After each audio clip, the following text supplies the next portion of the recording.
You love your pet, of course you do. You go to the store, you read the labels, and you buy them what you think is the very best food. But what if I told you that all those pictures of happy, healthy animals on the back are hiding a really dangerous truth? What if the trust you're putting in these big brands is, well, a carefully crafted illusion? Okay, let's get into this, because what's really in your pet's bowl might actually shock you. I want to start with a number, 3,000. That's the confirmed number of beloved family pets who died during the huge pet food recall back in 2007. And let's be clear, that's just the official count. The real number is probably much, much higher. This isn't just some old story, it's a warning for all of us right now. You see, that disaster basically ripped the curtain back on the entire pet food industry, and it showed a system with some seriously disturbing flaws. What's so important to understand is that the recall itself wasn't the whole problem. It was actually just a symptom of a much, much bigger issue. And the culprit? Well, it wasn't just a bad batch of food.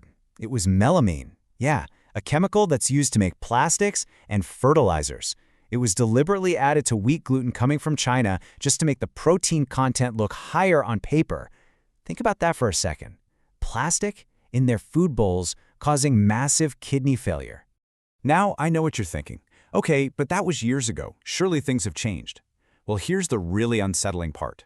A massive loophole called Generally Recognized as Safe, or GRAS, allows companies to basically self-approve their own ingredients without any strict FDA oversight. That means the exact same system that allowed the 2007 disaster to happen is still very much in place today. So, where does that leave us? How do we protect our pets now? Well, it starts with understanding the game they play right on the packaging, where companies have gotten really good at hiding the truth right in plain sight. Let me show you one of their sneakiest tactics. It's called the split ingredient trick. Now, ingredients have to be listed by weight. So, they put something good, like chicken, right at the top of the list, which makes you feel great. But then they'll list corn 3 or 4 different ways, like ground corn, corn gluten meal, corn germ. When you add all that corn up, you realize the bag is mostly cheap grain, not the quality meat you thought you were paying for. And look, this slide shows you exactly what I'm talking about. It couldn't be clearer. On the left, you've got a great food that starts with real meat. But on the right, the first 3 ingredients are just cheap grain fillers. So the big question is, which bag are you actually bringing home? And then there's that other mystery word you always see, byproducts. Sounds harmless enough, right? But the official definition from AAFCO, the group that sets the standards, is, well, it's pretty shocking. We're talking beaks, feet, intestines. Sure, there's some protein in there, but the nutritional quality is all over the place. So look, this isn't just about being ripped off. These deceptive labels and junky ingredients, they lead to real and honestly heartbreaking health problems. A lifetime of eating this stuff, this highly processed, grain-heavy diet, is a recipe for a whole host of silent killers. First up, obesity. And wow, just look at these numbers. Up to 45% of dogs and 20% of cats are obese. This isn't just about looking a little chubby. It puts incredible strain on their joints and their organs, and it opens the door to so many other diseases. And then there's the second silent killer, the devastating rise of kidney disease. For any pet over 10 years old, it's one of the top causes of death. And remember that melamine crisis we started with? A poor diet puts that same kind of chronic stress on their kidneys day after day, year after year. Okay, I know. Hearing all of this, it's really easy to feel completely overwhelmed, maybe even a little helpless. You're probably looking at your pet right now thinking, they've been eating this stuff for years. Is it too late to fix the damage? The answer is absolutely not. And this is where the whole story turns around. It is never too late to make a change, and the results can be truly incredible. Let me tell you a quick story about that. This is Dax. At just 6 years old, she was diagnosed with an incurable liver disease. The vets said she probably wouldn't make it past 8, but her owner Liz just refused to accept that, and she threw everything she had into changing her nutrition. And the result? Dax didn't just survive, she thrived.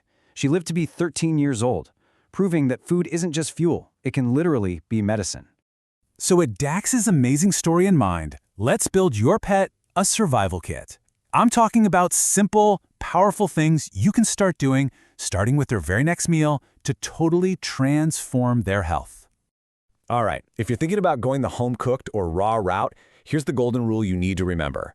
For dogs, you want to aim for about 75% animal protein. That's your meat, fish, and eggs. For cats, well, they're obligate carnivores, so that number is even higher, 80%. That simple ratio is your foundation. Okay, let's talk add-ons. Survival add-on number 1, and for cat owners, listen up, this is absolutely non-negotiable, taurine. Cats can't make this amino acid themselves, and without it, they can literally go blind or develop heart failure. It is critical. Survival add-on number 2, and this one's for both dogs and cats. Probiotics. And you don't need to get fancy. A simple spoonful of plain yogurt can add all that good bacteria to their gut, which is key for digestion and their entire immune system. And number 3, omega-3s. You can get this easily from a little bit of fish oil. This stuff is like a secret weapon against inflammation. It's what gives them that healthy, shiny coat, helps with itchy skin, and supports their heart. You'll literally see the difference. Now, a survival kit isn't just about what you add. It's also about knowing the traps to avoid. And there's a big one out there, feeding whole, raw bones. I know it's popular, but it's so risky. They can break teeth or, way worse, they can splinter and puncture the intestines. And that, my friends, is a life-threatening emergency. The safe way is to use ground bone meal or a calcium supplement. It's just not worth the risk. Okay, so we've talked about what to add to their bowl, but what you take out is just as important. In fact, there is one specific category of ingredients, found in almost every popular kibble, that is a primary driver of chronic, low-grade inflammation in our pets. I'll tell you what that is in just a moment. So, what's that mystery ingredient causing all the inflammation? It's cereal grains. Yep, wheat, corn, and soy. The very same cheap fillers we talked about with the split ingredient trick. Their bodies were never designed to digest huge amounts of this stuff. For so many pets, it just leads to allergies, skin problems, and chronic digestive issues. So, here's the bottom line. The deception in the pet food aisle is real, and the stakes for our pets' health are incredibly high. But the good news is, now you know the tricks. You have the survival kit. The power is officially back in your hands. So the only question left is, what's going to be in their bowl tomorrow?